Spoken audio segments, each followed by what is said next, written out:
Hello friends and viewers of TGN.TV, this is Hengest and I'm here with another video. I'm going to be revealing a viewer recommendation that has been going on for quite some time on my personal channel, and that is, Hengest, will you please do a run through of Tol Barad? I don't know how that thing works. Why do I always lose when I do Tol Barad? What's going on? Will you just show us how it's done?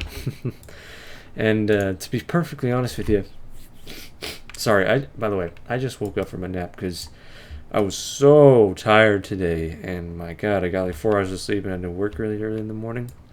Not happy about it. But anyways, I'm feeling good right now because I just got up. Well, that's why my eyes are all bloodshot and my hair's all cruddy. Anyways, I'm going to be going through hopefully a strategic... What the... God, what's the point of that? Hopefully a strategic run through here of Tol Barad. And I haven't really played it competitively, or even at all, until after they started tinkering, or until before they started tinkering with the honor values. If you remember correctly, when it started earlier in Cataclysm, sorry, I'm slurring my words, because I just woke up. But anyways, earlier in Cataclysm, you had these honor values when you would win this place because the ratios are so different now. Or were at the time, you would earn like 1,800 honor through a victory. So you ended up getting these servers that essentially were making truces and totally ruining the game mechanics. So that's when a lot of people stopped playing because there was no longer that exploit, no longer a ton of honor to be had. But anyways, let me run my strategy by you real quick. I'm going to find a straggler soon and kill them, so that I can rank up. In fact, I already have a rank up. I'm going to kill a straggler anyway, just because I'm in the mood for it. How about this guy? Unfortunate Soul Survalzel. Say hi to TGN, man, and my apologies if you see this, because that was really cheap. This priest that just disappeared. I don't know what that was about. He disappeared. He was going to die.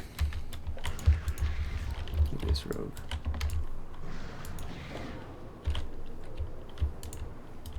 This hunter's like, what's going on here? I can't see the druid that just did that. Anyway, sorry, I'm getting sidetracked. So once you get your first honor kill, you can pilot a siege vehicle like in Wintergrasp, and the objective of that is to take down one of the, I believe they call them, oh, I forget what they're towers, but they have a name. We'll figure out when we get there. Spires, that's what they call them. Kind of reminds me of the Zerg air building. Yes, I do play StarCraft.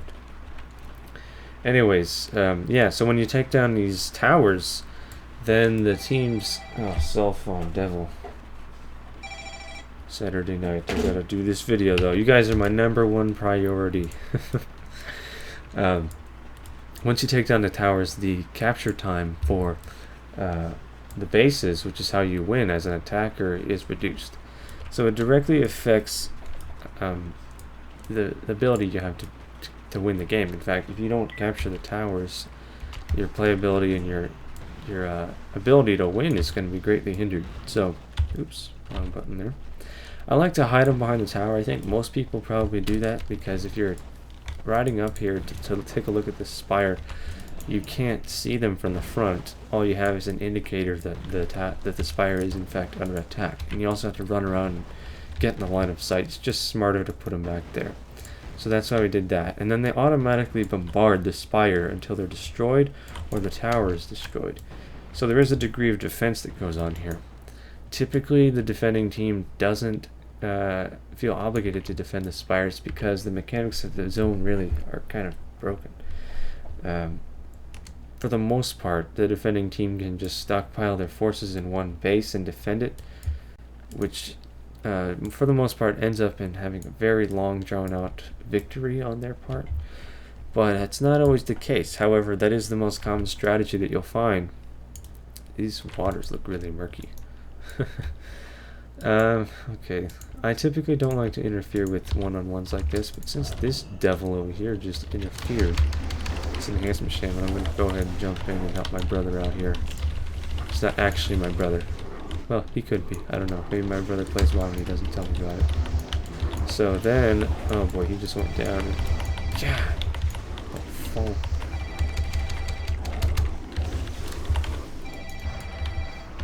okay. So I got teamed up here. And I will not survive this encounter because the guy jumped in to help, died, and then this enhancement shaman, I could totally destroy him 1v1, but it looks like he's rather geared, so we're going to see if we can't turn this around. But the Frost Mage has already inflicted a ton of damage to me, and there we go. That was bad. I'm going to silence my phone real quick. Completely throwing me off my game. Anyways, so while we have the general idea down on the strategy, it looks like our demolishers were destroyed up there on the west spire. I was actually going to go get another one and run it up there. I need to focus on the actual strategy and not fighting on the road. Sorry. That is not part of winning Tol Barad, guys. Fighting in the little swamps with horde reinforcements running all over the place. It looks to me like my team is making a worthy effort. No, we are not. The graveyard respawns right here, but you can see they're just fighting at the bottleneck there, the entrance to that base, and their time spent there isn't even going towards capturing that base. Not only that, but they're greatly outnumbered, and they just need to focus their efforts as a team elsewhere. So there is a degree of base capture, almost identical to Eye of the Storm in this zone, but it's just on a massive scale. And cumbersome because Battlegrounds have their own servers, meaning they, if you don't know what a server is, it's basically computers dedicated to uplinks and bandwidth for players. And these in-zone Battlegrounds like Wintergrasp and Tol Barad are built in on the same servers as your main server, the realm that you play on. And so there's a huge degree of lag that goes on in these things, like latency between players. Melee range, interrupts, all those things are greatly affected by it, and it's frustrating. I don't know why I started talking about that, but it's certainly relevant to Tol Barad. So it looks like we captured 2 out of 3 bases, and I'm going to stay here for a minute. Because typically, cranberry juice, by the way, the antioxidant's so good for your body. Typically when there's a base that's been captured like this for a while, the attacking team will abandon it to a degree. You can see there's only 4 players here, including myself, and the horde will catch on, or the defending team, whatever, and they'll send their respawned players from a graveyard to this area. And so there has to be sufficient defense. And while I'm waiting here, we can also talk about some other stuff, such as the comments in the previous videos.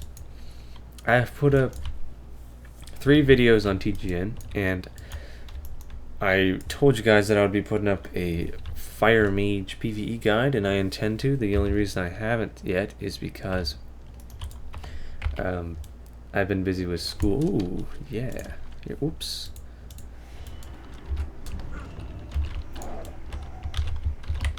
I'm going to hit this rogue with a Fairy Fire as soon as his Garrote wears off, so that I give him the idea that he can re-stealth on me, but that is just not... Okay, so he Cloaks the Shadows, This is great, because a lot of people ask me how to 1v1 a rogue, so I'm going to show you. Assuming he decides to open on me again, I would. But, my team's over there, and they'd probably interfere with our 1v1, which is very, very frustrating. Like this moron over here, he's going to go ahead and interfere. Lame. So hopefully he'll come and try to mess with me some more, but opening on a Garrote for a Druid, he must have thought I was a caster, but not a good idea to do against a Feral, because the Feral can really open a world of hurt right off the start, and you want to be able to control that with a stun. Okay, so here are the reinforcements we were talking about.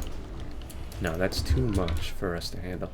I was hoping for less than that, but assuming I'm not getting any, or because I'm not getting any heals here, it would not be a good idea for me to stay there. But we can try to hold out for reinforcements. This hunter's trying to give me a hard time, but he started falling for my dancing around the pole, and now he's going to be in a world of hurt. because I got his melee range. Kind of a bad time to use the Feral Druids there. But you can see, guys, that this area has been overrun because my team hasn't had the foresight to predict when there will be reinforcements coming, when it should have been pretty darn obvious. So I'm just going to drop aggro on those pets there and try to hold out for some heals. It looks like these characters here not going to be able to end me anytime soon, but you know, there are lots of people here. Come on, guys, toss Hengest some heals. Don't you know you're on TV? So, no luck there. Just got overrun. It doesn't look like they're going to be able to defend that zone. So where did I leave off? For the Fire Mage Guide, yeah, I've been busy, and those kinds of videos, unlike the one I'm doing right now, are very almost academic. So they take a lot out of me because it's a lot of research, a lot of calculating, a lot of making sure I know what the heck I'm talking about, and then basically making a speech, which takes some preparation. So I haven't gotten around to that yet, but it's on my to-do list for sure. And other than that, I just reading through some of the comments on, because I like to read through the criticism and find out how to make my videos better and what you guys want to see. And for the most part, it's been a very positive review. People like my videos on TGN, and I appreciate all of the positive feedback I've gotten. It looks like this is the last base we need to capture, but we're completely outrun here. So I'm going to wait for a better opportunity to jump back into combat here. These characters out here have no reason to be fighting right now, because their efforts are not counting for anything, given that they're not helping to capture this base. And they're also going to be killed when they find out that there are horde reinforcements that don't stop streaming in. But given my aggressive nature, I'm going to end this Ret Paladin because he's almost dead, and he's going to hurt my buddy there. Didn't get that kill. And here's the rogue from earlier that opened on me with a garrote. I don't know what he was thinking, but there he goes. And a Resto Druid over here. Taking out the healer is worthy of pursuit, because healers are so very popular, so very, what's the word I'm looking for? I don't know. Valuable is the word I'm looking for in this particular battleground. Oops, wrong button.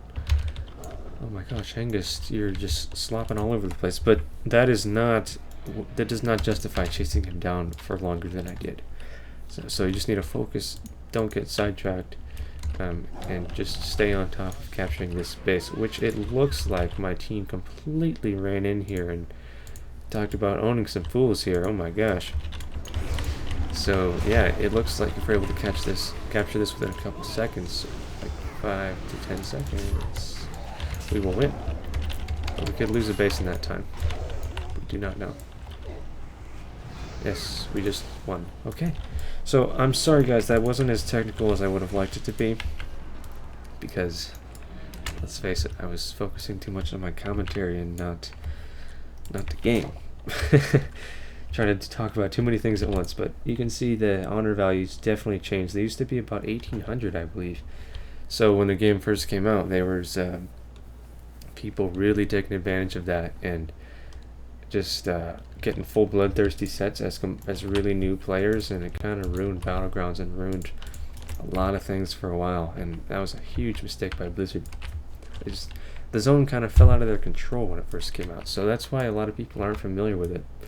And I did go over the general idea. I mean, people didn't really focus on the spires, but they all went down. Actually, no, the east spire didn't go down. It should have. So focusing your efforts on taking those down is a huge deal before you start going after the bases. And after that, guys, it's really just Eye of the Storm with a lot more people and a lot less and a lot more latency. Okay, so before I go, let me finish talking about what I was talking about, which is the negative comments or constructive comments. The headband. Why do I wear? Oh, we'll get some world PvP in there as well.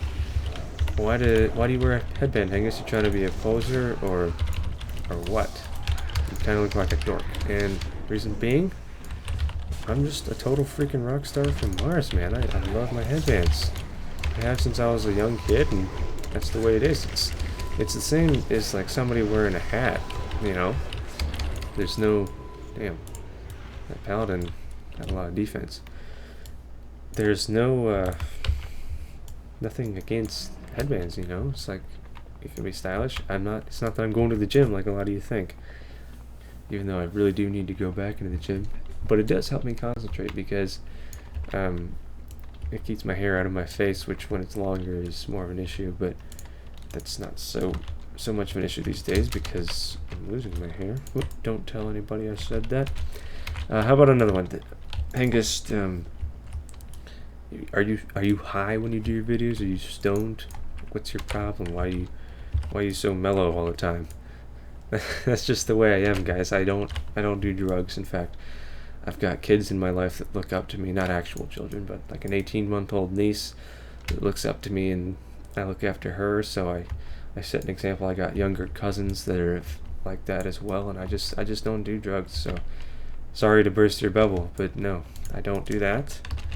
Actually, let's just set one thing straight right now. I am on a drug, and it's called Charlie Sheen. It's not available, and not many people can handle it. In fact, if you're a regular person, meaning not Hengest, it'll actually kill you if you try it once. It'll melt your face off, and your children will weep over your exploded body. So you got to be really careful. In fact, just forget I said that because it's such a volatile drug that you just don't even want to mess with it.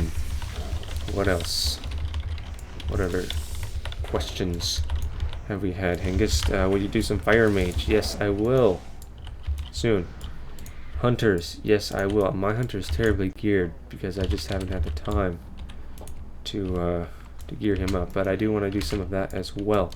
And lastly, before I go with Big C, Mr. Curtis Pike, the leveling series, we're calling it Noob School by Winning because he failed to come up with a name, so that's what I came up with. In case you couldn't tell, Curtis and I love to joke about Charlie Sheen. But anyways, he's not leveling. He was... Oh, there he is. Here he is. Here. Curtis. Why ain't you leveling? He's in StarCraft AFK. So if you want to see that series like I do, I'm going to get started with that because it's going to be a blast. Give him a hard time, man. If you want to see a post on the regular channel, TGN channel, that you need to start leveling because we want to see some by winning combos. And maybe that'll motivate him because I don't think he's gained a single level since we made that introduction video. So I would love to help him power level, but you know, I can't do that if he's not on. So enough of this rift nonsense, I say. Right? Come on. Show some support. Anyways, folks, I hope you enjoyed that. I kind of rambled on a little bit. This was all live commentary, by the way, if you couldn't tell. And I think that's all I wanted to talk about.